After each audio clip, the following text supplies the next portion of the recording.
Call this one Big Balls and the Permanent End of Normality. This is news from 5D. I'm Otis 5D. News from 5D with Otis 5D. I feel like I often don't do a great job of, like, I assume that everyone watching my videos has the context for what I'm talking about. So I think I'll slow down a little and just give a really basic overview, quick overview of what's going on.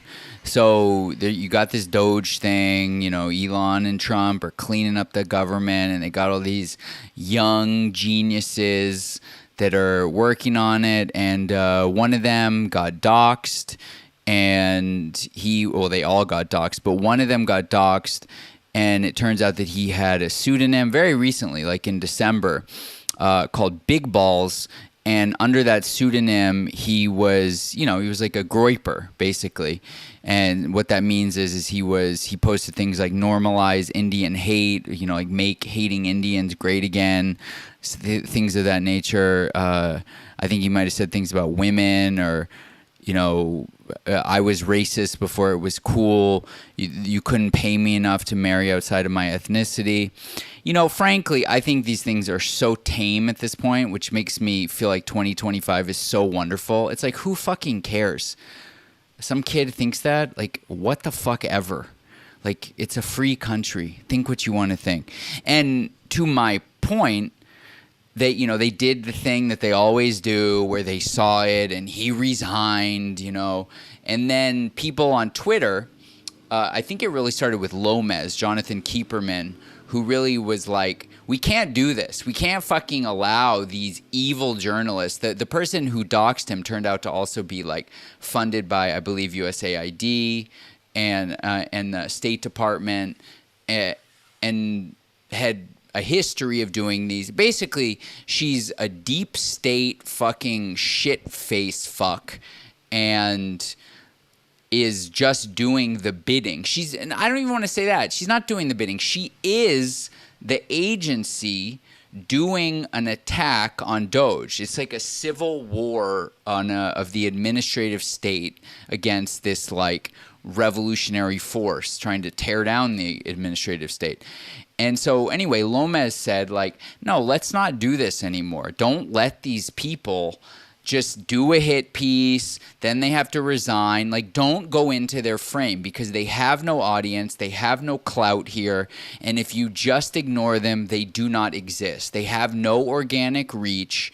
No one listens to them. No one fucking cares. It's all a mirage. It's all this like shame tactic.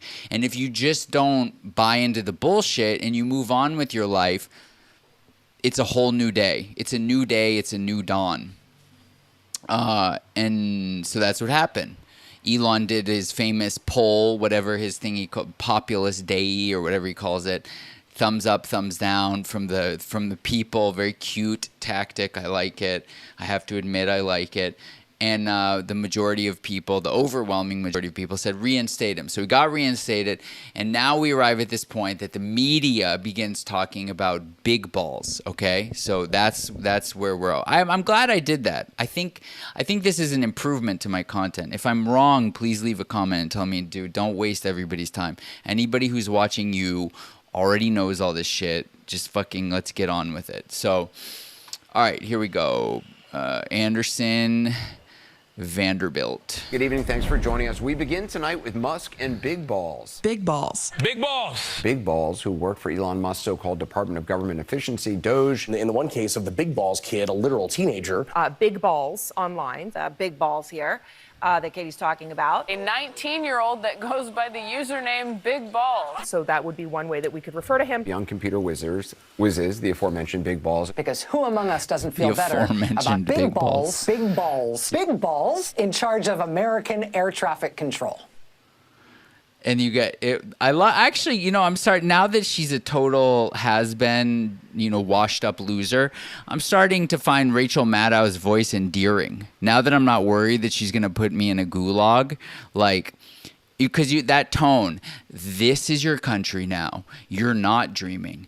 Big Balls, a 19-year-old Big Balls, is in charge of air traffic control.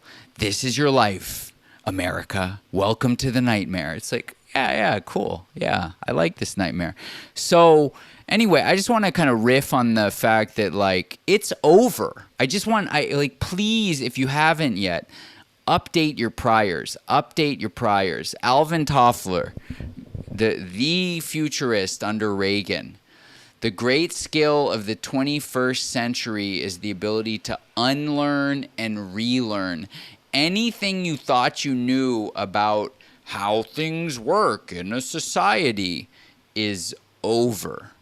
And if that makes you sad, we will be coming into a time where small groups of people, subsets, will rebuild old social norms of societies, and if you love that, then you can join those people. You can be part of that. So it's not like, but in terms of the broader culture with things like the Super Bowl, the Olympics, Christmas, like grand macro scale cultural events, it's fucking over.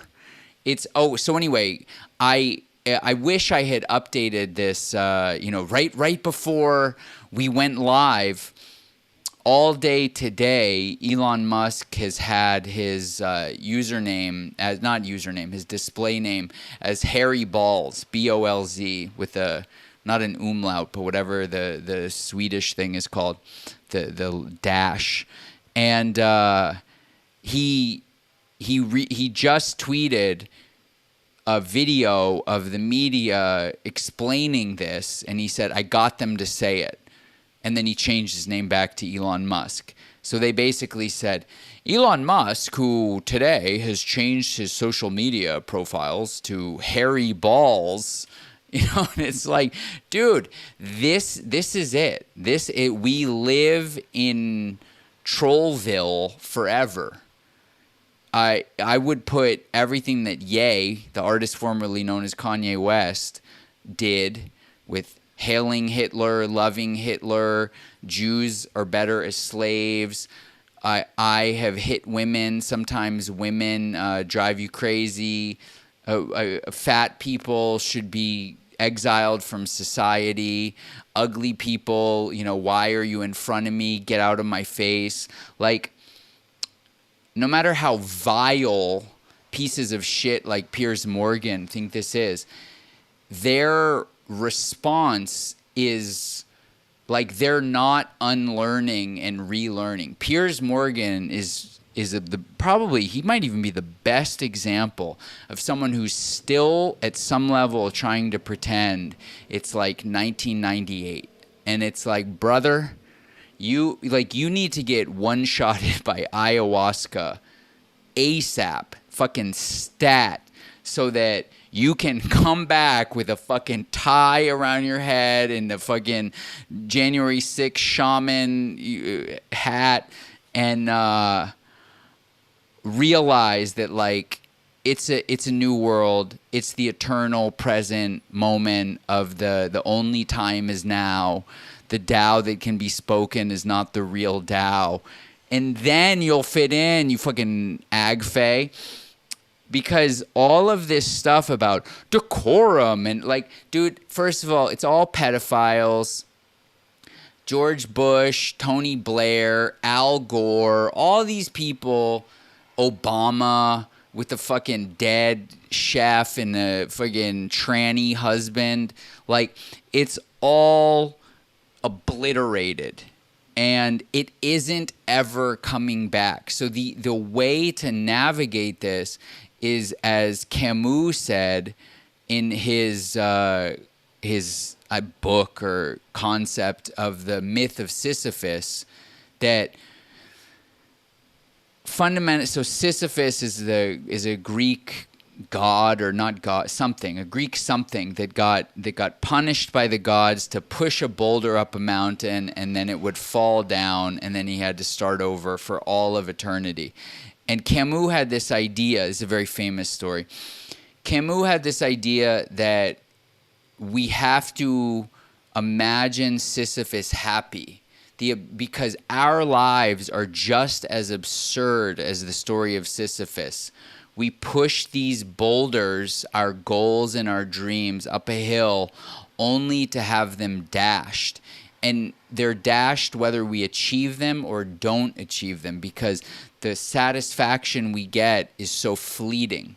And so we must imagine Sisyphus happy. We have to find a happiness in our fate.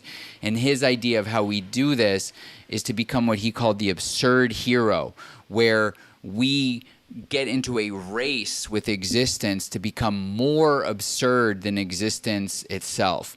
And that's what's going on right now, and those are the people who are succeeding. Joe Rogan smoking weed, doing beer bongs, and having the most high level intellectual guests. Elon, aka Harry Balls, with the Doge department. The fucking his cars, Model S, Model E, Model X, Model Y, sexy, right?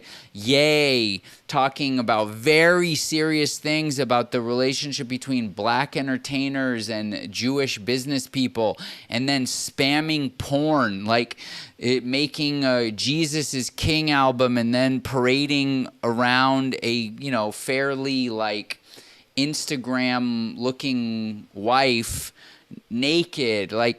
It's all just contradictions and nonsensicality.